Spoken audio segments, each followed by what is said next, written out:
வணக்கம். இன்றைக்கி நம்ம பார்க்க போகிற சமையல் என்னென்னு பார்த்தீங்கன்னா, நல்லா மொறுமொறுன்னு காராச்சேவ் எப்படி செய்யலாங்கிறத பார்க்கலாம். சாம்பார் சாதம், தயிர் சாதத்துக்குலாம் இந்த மாதிரி தொட்டு சாப்பிட்றதுக்கு சூப்பராக இருக்கும். வாங்க எப்படி செய்யலாங்கிறத பார்க்கலாம். இப்போ ஒரு பவுல் எடுத்துக்கலாம். இதில் வந்து நல்லா ஒரு 2.5 டேபிள் ஸ்பூன் அளவுக்கு மிளகாத்தூள் எடுத்திருக்கேன். நான் வந்து நல்லா காரமாக வைக்க போகிறேன் காராச்சேவ். அதனால் மிளகாத்தூள் வந்து நல்லா 2.5 டேபிள் ஸ்பூன் எடுத்திருக்கேன். நீங்கள் காரம் கம்மியாக வேணால் 1 டேபிள் ஸ்பூன் கூட சேர்த்துக்கோங்க. இதில் தேவையான அளவு உப்பு சேர்த்துக்கலாம். இது கூடவே பார்த்திங்கன்னா ஒரு சின்ன துண்டு பெருங்காயம். நான் வந்து கட்டி பெருங்காயத்தை வந்து சுடுதண்ணில் ஊற வச்சு வச்சுருக்கேன். நல்ல ஃப்ளேவராக இருக்கும். தூள் பெருங்காயம் வச்சுருந்திங்கன்னா நீங்கள் அது கூட சேர்த்துக்கலாம். இப்போ இதில் கொஞ்சமாக தண்ணி ஊற்றி இப்போ இது எல்லாத்தையும் நல்லா கை வச்சு மிக்ஸ் பண்ணி விட்டுக்கலாம்.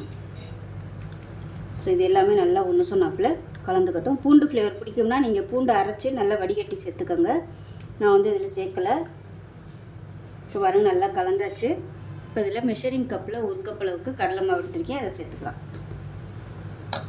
இது கூடவே 1/4 கப் அளவுக்கு அரிசி மாவு, கடையில் வாங்கின அரிசி மாவு எதுனாலும் சேர்த்துக்கலாம். இப்போ இதில் சீரகம் சேர்த்துக்கலாம். வந்து மிளகாத்தூள் வந்து நிறையா சேர்த்துருக்கிறதுனால நான் மிளகுத்தூள் சேர்க்கலை. விருப்பம் இருந்தால் நீங்கள் மிளகுத்தூள் வந்து சேர்த்துக்கலாம். இப்போ இதில் 1 டேபிள் ஸ்பூன் அளவுக்கு நெய் நல்லா சூடாக சேர்த்துக்கலாம். இதுக்கு பதிலாக நீங்கள் பட்டர் சேர்க்குறனாலும் சேர்த்துக்கலாம். அதை நல்லா கலந்து விட்டுக்கலாம்.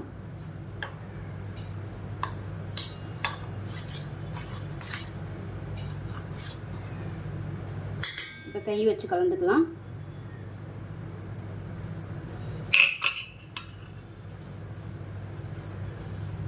கலந்துட்டு தேவையான அளவுக்கு தண்ணி ஊற்றி கொஞ்சம் கொஞ்சமாக பிசைஞ்சுக்கலாம். நல்லா சப்பாத்தி மாவு மாதிரி பிசைஞ்சு எடுத்துக்கலாம்.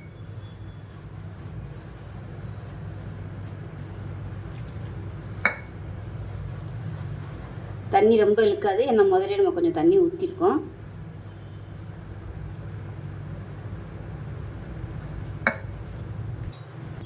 இப்போ பாருங்கள் நல்லா பிசைஞ்சாச்சு. இந்த அளவுக்கு பிசைஞ்சுக்கணும். ஸோ ரொம்பவும் கெட்டியாக இருக்கக்கூடாது. இந்த அளவுக்கு பிசைஞ்சுக்கணும். இது தனியாக இருக்கட்டும். இப்போ இதில் பார்த்தீங்கன்னா காராச்சேவ் புளியிற இந்த அச்சில் தான் எடுத்திருக்கேன். அதில் மாவை நிரப்பிக்கலாம். பக்கத்தில் எண்ணெயும் நல்லா சூடாகிட்டு இருக்கு.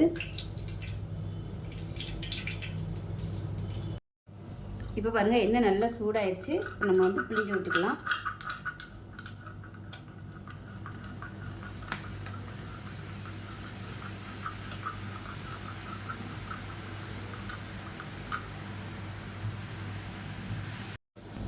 இப்போ அதை திருப்பி விட்டுக்கலாம்.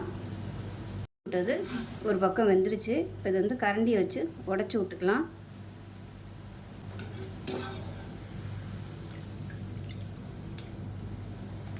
பாருங்கள் நமக்கு காராச்சேவ் ரெடி ஆயிடுச்சு. இதை எடுத்துடலாம்.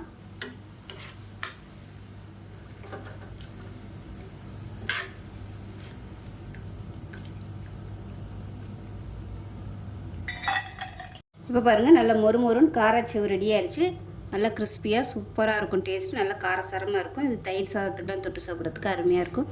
ஸோ இதே மாதிரி செஞ்சு பாருங்கள். செஞ்சு பார்த்துட்டு எப்படி வந்துச்சுங்கிறத சொல்லுங்கள். வீடியோ பிடிச்சினா லைக் பண்ணுங்கள், கமெண்ட் பண்ணுங்கள், சேனலை சப்ஸ்கிரைப் பண்ணுங்கள், பக்கத்தில் பெல் பட்டனை ப்ரெஸ் பண்ணுங்கள். நன்றி.